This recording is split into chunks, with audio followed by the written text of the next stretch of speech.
Fala pessoal, e aí, tudo bem? Enfim, chegamos, na nossa última semana de aula, tão esperada semana pré-prova e um ano muito difícil, um ano que começou prometendo ser um dos melhores anos, economicamente falando, e aí de repente tivemos a pandemia.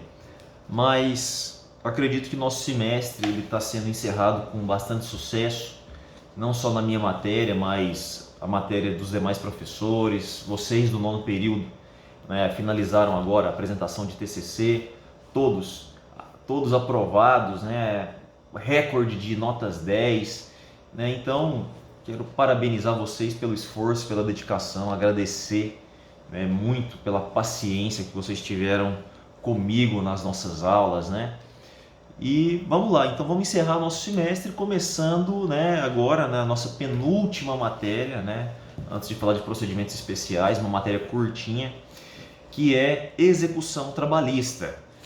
Inicialmente, quais são os títulos executivos que nós temos aqui, na esfera trabalhista, no processo do trabalho?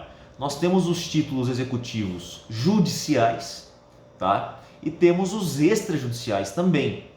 Os judiciais, veja só, nós temos as sentenças, tá?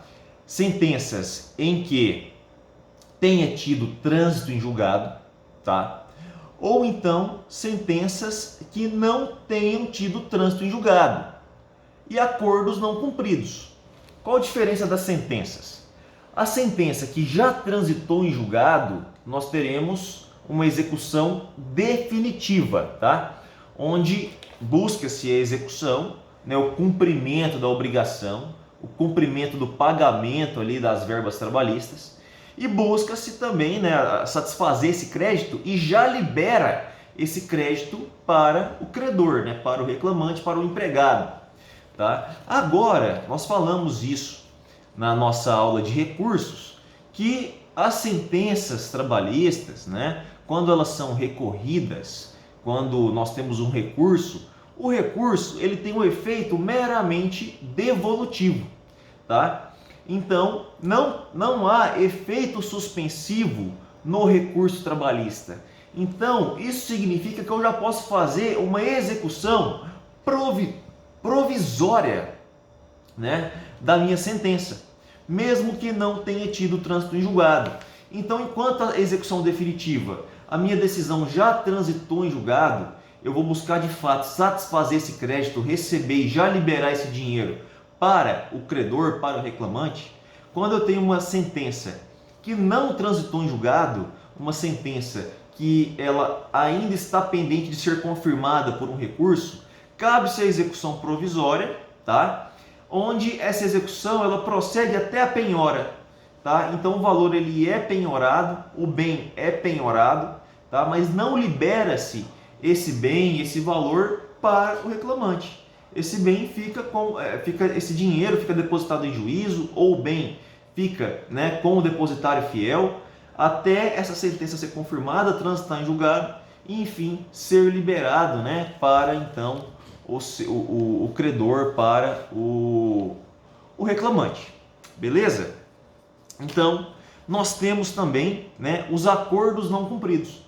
Quantos de vocês já foram em audiências trabalhistas em que lá foi formalizado um acordo? E ali, acordos trabalhistas, a gente faz bastante acordo, trabalhamos tanto para reclamante quanto para reclamada. Acordos trabalhistas divididos em 25 vezes, 10 vezes. Dificilmente você vai ter um acordo onde vai se pagar à vista o crédito desse reclamante. E aí, quando a gente tem essa situação de acordo e esse acordo não é cumprido, essa sentença que homologou esse acordo, ela se transforma num título executivo. Então, caso o acordo não seja cumprido, tá? Você vai executar esse acordo. Esse acordo vai se transformar num título executivo, e você então vai ali promover a execução desse acordo, desse termo de acordo, Fica ali estampado ali na ata de audiência, a ata de audiência, se transforma a sentença, porque nela o juiz profere a sentença de homologação do acordo. E aí, caso a parte né, não cumpra com seu acordo, você vai então ter ali, né, o acordo configurando um título executivo. Tudo bem? E nós temos também títulos executivos extrajudiciais na esfera do direito do trabalho. Títulos extrajudiciais. Quais são eles? Nós temos os termos de ajuste de conduta do Ministério Público do Trabalho, tá? E também temos os termos da CCP, da Comissão de Conciliação Prévia. Aqui o Ministério Público do Trabalho, né, ao fiscalizar ou executar, entrar com alguma ação civil pública, né, trabalhista contra alguma empresa, ele pode firmar acordos, termos de ajuste de conduta. E aí, caso essa empresa não cumpra, né, o Ministério Público pode buscar a execução desse termo.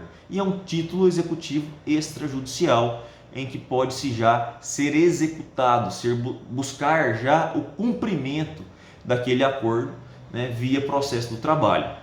E temos os termos da CCP. Quem lembra o que é CCP? Comissão de Conciliação Prévia.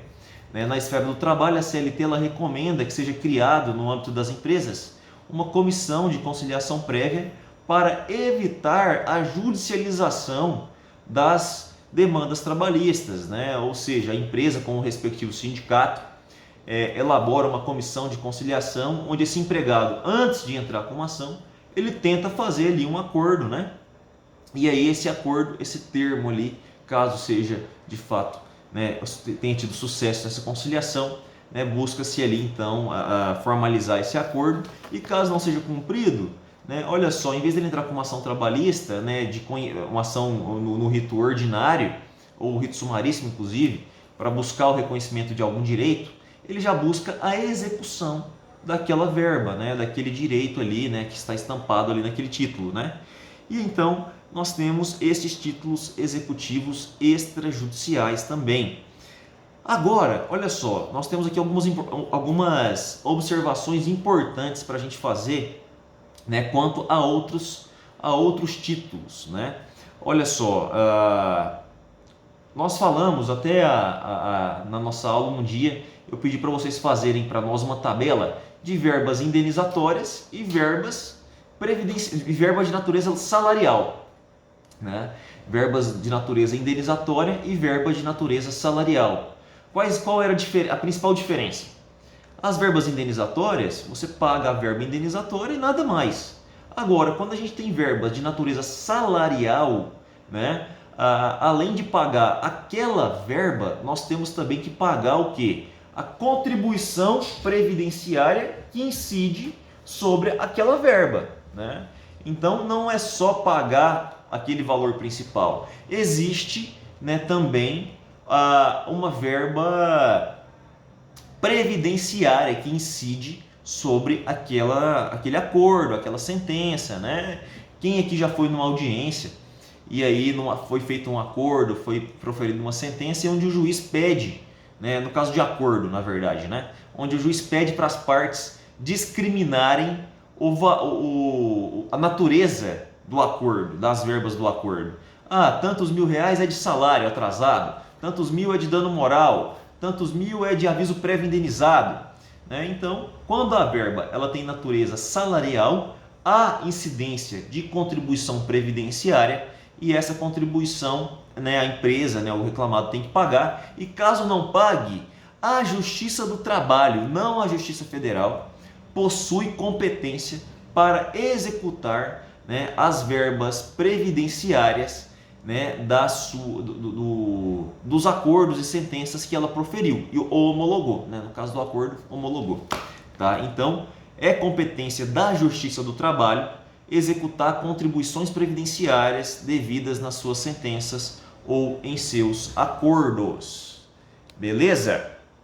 Então, fazendo outra observação importante aqui, nós temos também, né, o Ministério do Trabalho e Emprego e temos também os auditores fiscais do trabalho, tá? E caso algum auditor do trabalho verifique, né, fiscalize alguma empresa e apure alguma irregularidade, ele pode aplicar multa nessa empresa. E aí essa multa ela pode ser transformada em dívida ativa, né, e a Justiça do Trabalho também é competente para executar, né, essas multas transformadas em dívidas ativas da União, tá bom? Agora, além das sentenças, dos acordos, né, dos termos, né, de ajuste de conduta, termos de CCP, contribuição previdenciária, multas aplicadas por auditores fiscais do trabalho, nós temos também, né, cheques e notas promissórias, que são títulos executivos, né, extrajudiciais, que também podem ser executados em um processo trabalhista. Mas olha, esses títulos, em regra, são de natureza cível, né, uma relação cível, né, mas eu posso executar na Justiça do Trabalho, que é muito mais célere, é muito mais dinâmica? Posso, desde que seja comprovado de forma inequívoca, tá? Comprovado de forma inequívoca, então eu tenho que fundamentar a minha ação de execução, fundamentada num título dessa natureza, né? Nota promissória ou cheque, de que essa dívida, né? Essa nota, esse cheque, ele foi emitido para pagamento de uma dívida trabalhista, de uma dívida de quitação de verbas de natureza trabalhista, de uma relação de trabalho. Caso eu consiga comprovar, eu posso muito bem executar esse cheque ou essa nota promissória na Justiça do Trabalho. E temos também a sentença arbitral, tá? Empregados que ganham até 2 vezes o teto da Previdência, né? Mais que 2 vezes na verdade, eles podem, né, caso concordem, submeter o litígio da relação de emprego deles a uma câmara de arbitragem. Aqui em Rio Verde a gente tem a primeira câmara de arbitragem, né, ali na CIRV. E aí, se a gente tem um alto empregado, gerentes, engenheiros, advogados, né, que ganham mais que 2 vezes o teto da Previdência, que vai dar ali 12 mil e pouquinho, né, pode submeter o litígio, né, dessa relação à Câmara de Arbitragem, né, elege-se o foro arbitral, e ali, né, a sentença arbitral, né, ela transforma-se num título executivo, porque a arbitragem, né, a Corte de Conciliação, ela tem poder de conhecimento, de decisão, né, equipara-se ao Poder Judiciário, né, para esse fim, mas ela não tem condições de executar, né, as suas decisões. Né? Ela não tem poder coercitivo, ela não consegue mandar fazer penhora, fazer execução, fazer bloqueio de bacen, né? Isso aí tem que ser o Judiciário. Então, se eu tenho uma sentença arbitral, não foi cumprida, eu posso muito bem, então, executar uma sentença arbitral. Tá? Eu tenho, então, né, a execução provisória, né, que ela é fundada numa sentença que não transitou em julgado, como eu já falei, e temos a execução definitiva, né, que já é uma decisão transitada em julgado. Agora, tem uma situação muito interessante para falar com vocês, que é a liquidação de uma sentença trabalhista. Nós podemos ter uma sentença líquida, né, onde ela já vem com o valor da condenação, né, e podemos ter também uma sentença ilíquida. O que significa isso? Você concorda comigo que uma ação trabalhista ela possui diversos objetos? E esses objetos, o cálculo, ele é um cálculo complexo. Horas extras, por exemplo, né? Um empregado que trabalhou 2, 3, 5 anos, né? Que fazia horas extras diárias, né? Que não foram pagas. Para calcular essas horas extras, você tem que pegar o cartão de ponto e vir dia a dia, apurando por dia quantos minutos aquela pessoa fez de horas extras, né? Quanto tempo que ele fez de trabalho extraordinário, quantos domingos ele trabalhou, quantos feriados, né? Aplicar então ali o cálculo das horas extras, olhando esse cartão de ponto, insalubridade, periculosidade, reflexos, contribuições previdenciárias, são cálculos que precisam de uma assessoria especializada, né? Inclusive a Justiça do Trabalho ela tem um setor de cálculos, né? Quem tem contabilistas, né, vinculados ali a cada vara, né, para liquidar essas sentenças. Mas para fins de celeridade, o juiz pode proferir uma sentença onde ele estima o valor, né, dessa condenação, sem de fato confirmar exatamente qual é o valor. E ele faz uma sentença por arbitramento, né, ele por estimativa, na verdade, né, ele estima-se ali o valor. Tá? E aí, veja bem, nós temos ali então a situação de uma pendência, né? Então o juiz proferiu uma sentença, mas eu não tenho o valor dessa condenação. Ele vai ter que passar por uma liquidação. E a liquidação, ela é uma etapa preparatória da execução. Então, a liquidação é uma etapa preparatória da execução, tá? Onde vai ali, de fato, apurar, né, qual o valor, né, realmente devido, né, pelo reclamado, pela empresa. E aí, então, veja bem, nós temos três formas de liquidação. Nós temos liquidação por cálculo, que é um simples cálculo aritmético, liquidação por artigos ou por arbitramento, tá? Gostaria que vocês lessem na apostila depois o conceito, né, de cada uma dessas espécies de liquidação. E aí, então, passa-se pela liquidação. Essa liquidação, após o calculista, o perito, né, fazer essa liquidação, intima-se as partes para se manifestarem, cabe impugnação ao cálculo, tá? E o juiz ele vai homologar esse cálculo, né? Ele homologa o cálculo. Homologando esse cálculo, né, vai citar o devedor, né, o reclamado em regra, né, para fazer o pagamento. Expede-se o mandado de citação, penhora e avaliação, né, para que de fato seja feito o pagamento. Lembrando que temos execução provisória e execução definitiva. No caso da execução provisória, a gente tem, né, a execução, a penhora e a liberação do valor para o credor. Execução, no caso de execução definitiva, na verdade, né? Execução definitiva vai até a liberação do dinheiro para o credor. A provisória vai somente até a penhora, tá bom? E olha só, quando a gente fala de penhora, né, então a gente está traçando uma linha lógica, né? Eu sempre gosto de fazer isso, que a gente traça um raciocínio cronológico, um raciocínio lógico da nossa matéria. A gente falou quais são os títulos, né, quais são as hipóteses, né, de execução, sentenças, acordos, termos de ajuste de conduta, multas dos auditores fiscais, sentença arbitral. Falamos que a execução ela pode ser provisória ou definitiva, né?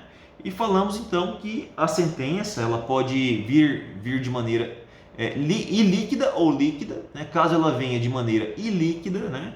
Ou seja, onde o juiz estima-se apenas o valor, né, para fins de celeridade, né, mas a gente não tem o valor exato. Falamos que tem a liquidação, né, que passa-se por uma liquidação antes, que é uma etapa preparatória da execução. E aí, posteriormente à homologação dessa liquidação, a gente tem a citação para pagamento. Você pode embargar essa execução? Pode embargar. Mas para embargar, né, fazer embargos à execução, você tem que fazer a garantia da execução, tem que garantir o valor, né? Tem que garantir em juízo o valor dessa execução. Depósito em dinheiro, indicação de bens à penhora, né? Ou então, hoje já é possível, né? O CPC de 2015 trouxe isso para nós, fiança bancária ou seguro garantia, né? Inclusive, recentemente o TST ratificou esse conceito do CPC, né? Considerando que ele de fato aplica-se à Justiça do Trabalho, tá bom? E aí então nós teremos a penhora, né? A tão sonhada penhora, né? Quando você chega na fase de já estar penhorando um bem, significa que o processo está muito perto do fim e de fato onde você vai receber, né, o que realmente, né, importa no final. E aí, quando a gente fala de penhora, nós temos que lembrar da ordem, né, de bens, né, e de direitos, né, ali do CPC, onde nós temos dinheiro, bens móveis, bens imóveis, semoventes, e nós temos também os bens impenhoráveis. Os bens impenhoráveis, é muito importante a gente falar dos bens impenhoráveis na Justiça do Trabalho, tá? Salário, em regra, é impenhorável, FGTS é impenhorável, poupança até 40 salários mínimos depositados em caderneta de poupança é impenhorável, e imóvel bem de família, o imóvel bem de família também é impenhorável, tá bom? Só que olha só, o empregado doméstico, né, caso ele esteja executando o seu empregador, né, o bem de família, né, nesse caso aqui, ele deixa de ser impenhorável. O empregado doméstico consegue penhorar até mesmo bem de família, tá bom? E aí, nós temos aqui, olha só, execução contra a fazenda pública, né? Os bens da fazenda pública são impenhoráveis, tá? E caso você tenha de fato tido êxito e ganhado uma ação contra a fazenda pública, será expedido para você um precatório, tá? E aí, então, um precatório, eu não conheço ninguém até hoje, né? Tenho 5 anos de advocacia que tenha recebido um precatório. Então você tem ali um precatório para você receber, né? E aí tem toda aquela ordem de preferência, toda aquela burocracia de precatório. Agora, a exceção é o RPV, é o pagamento de pequeno valor, né? Então, no âmbito federal, bens da União, né? A execução contra a União é até 60 salários mínimos. Contra Estado, até 40 salários mínimos. E contra município, até 30 salários mínimos, tá? Então, veja bem, aqui nós temos aqui, né, uma execução contra a fazenda pública, tá? Os bens dela são impenhoráveis, né? Você pode receber via RPV, né? Nesse limite, fazenda pública da federal 60 salários, estadual 40, município 30. Caso contrário, você vai ter que entrar na fila de precatório, tá bom? Cabe-se embargo de terceiro no processo do trabalho, a parte alheia àquela relação, ela pode apresentar embargo de terceiro, é uma ação que não está prevista na CLT, a gente usa, né, por analogia ao CPC, mas é plenamente cabível, né? Então o terceiro ele pode apresentar embargos caso, né, uma execução recaia sobre ele e ele não faça parte daquela relação, né, que originou aquela dívida. E nós temos também um incidente de desconsideração da personalidade jurídica. Olha, quando você entra com uma ação, né, trabalhista contra uma empresa, né, você ganha, essa sentença transita em julgado, você tem a liquidação, você tem a homologação do valor, você tem a intimação, né, a citação, né, da empresa para pagar e de repente você tem uma surpresa. Essa empresa não paga, não tem bens, não tem dinheiro em conta, você não consegue receber de maneira nenhuma, de maneira alguma você recebe. E agora? Senta e chora? Não. Ainda existem algumas hipóteses, grupo econômico, né, penhoras. Né, existem vários tipos de penhora, Renajude, Bacenjude, temos penhora em boca de caixa, mas aí nós temos ainda um último recurso para você tentar receber. Temos aqui a desconsideração da personalidade jurídica, incidente de desconsideração da personalidade jurídica. Esse incidente ele é plenamente compatível com o processo do trabalho, o que é muito bom para nós, porque muitas vezes ela tem a pessoa jurídica, né, essa pessoa jurídica está mal, já não tem mais tanto sucesso financeiro, né? Caminha já do início para o fim, e ali o empresário, o sócio dessa empresa não paga mais as suas dívidas, não paga mais as suas contas, não paga os seus empregados, mas o patrimônio da pessoa física está lá, intacto, perfeito, né? E aí você tem então ali uma situação que a empresa está quebrada, mas a pessoa física, o cara está andando de caminhonete, está andando de Camaro, mora numa Fiore, né, mora num condomínio de luxo, e você não consegue receber da empresa. A empresa quebrou, a empresa não tem mais nada no nome, né? E aí você consegue, né, olha só, afetar o patrimônio do sócio. Mas para você afetar o patrimônio do sócio, você precisa fazer um incidente de desconsideração da pessoa jurídica. Incidente de desconsideração da pessoa jurídica. Esse incidente, né, ele está fundamentado lá no artigo 28, né, parágrafo 5º do Código de Defesa do Consumidor, mas é aplicável ao processo do trabalho, beleza? Aplicável ao processo do trabalho. Então, através desse incidente, nós conseguimos, né, olha só, afetar o patrimônio do sócio. Você não consegue executar o sócio sem antes passar por esse procedimento. Não consegue, infelizmente.